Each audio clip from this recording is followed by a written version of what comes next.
Thank you for watching, and remember to like this video and subscribe to my channel. Thank you for your support.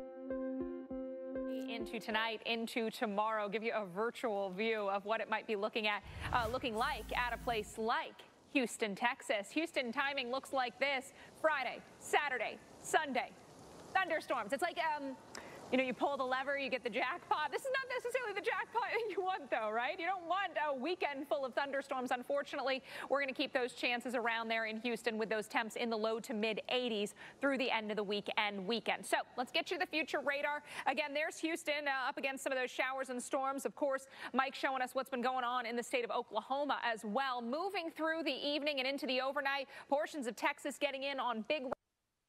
Everything is bigger in Texas, as they say. And tomorrow afternoon, you can see Houston again in play, really starting as early as the morning with that feed of moisture moving into places like Galveston. Houston through tomorrow morning, not as great of a risk for flash flooding as communities back into West Texas and Central Texas. Those areas have that higher chance, possibility of some flash flooding. We'll also be watching portions of New Mexico, including the Albuquerque area, moving into the overnight and tomorrow morning.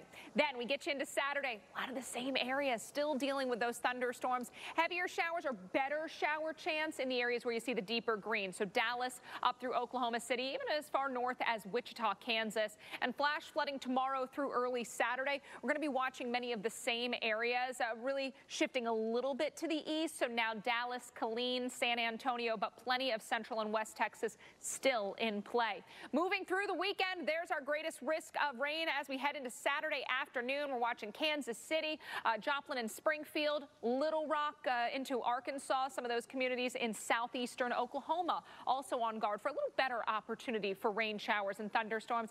And so those areas also up against a little better chance of flash flooding. Flash flooding from portions of Kansas and Missouri back down into Arkansas and Texas. But Dallas, Killeen, San Antonio, Mike, these are going to be areas, communities that we are watching for a few days for that flash flood risk. Definitely keep an eye. Again, it's just something else that's changing due to our changing climate.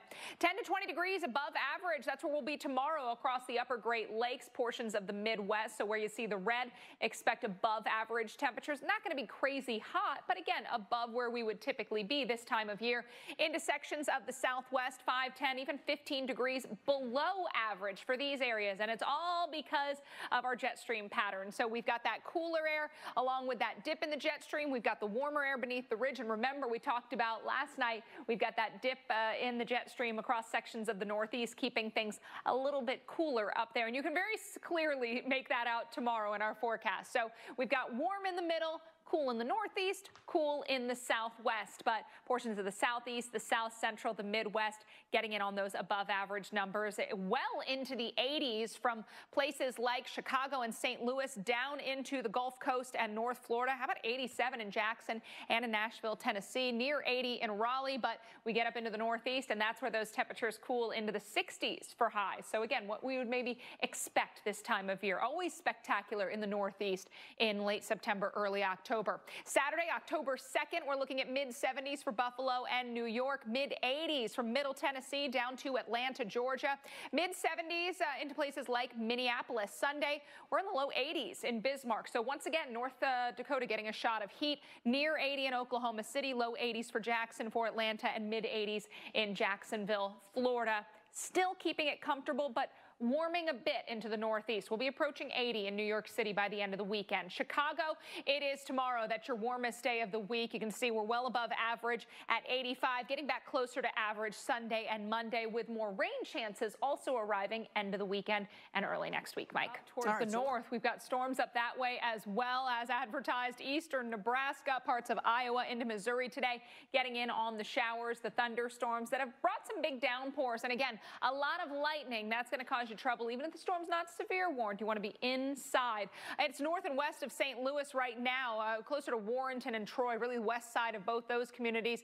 even well west of Washington, that we've got big downpours, big lightning counts as well out of these storms. Portions of I-49, you've got the rain coming down, going to slow you down. Also west side of town, these storms kind of are all around Kansas City. We've got them northeast, southwest, south of town. So no matter which direction maybe you're heading home today, you're up against some showers and Some thunderstorms. Sioux City, you are looking at storms off to your west. Norfolk, Nebraska, you've got them off to the east. They have been drifting north again, offering up some heavy downpours and frequent lightning. And closer to the Minneapolis area, we've seen some activity on the west side of town, generally staying to the west right now. Into tomorrow, we'll be watching, though, places like Minneapolis for more shower opportunities. You can see as we get into the early morning hours, a few showers working through the Minneapolis area. Then by tomorrow morning and afternoon, more through Minnesota, through parts of Iowa. So keep that umbrella handy. Not raining at all times, but certainly the possibility there through the day. Wichita, your best chance of thunderstorms coming between the late evening and overnight hours. I think we'll still be dealing with some showers during the early morning as well. Mike?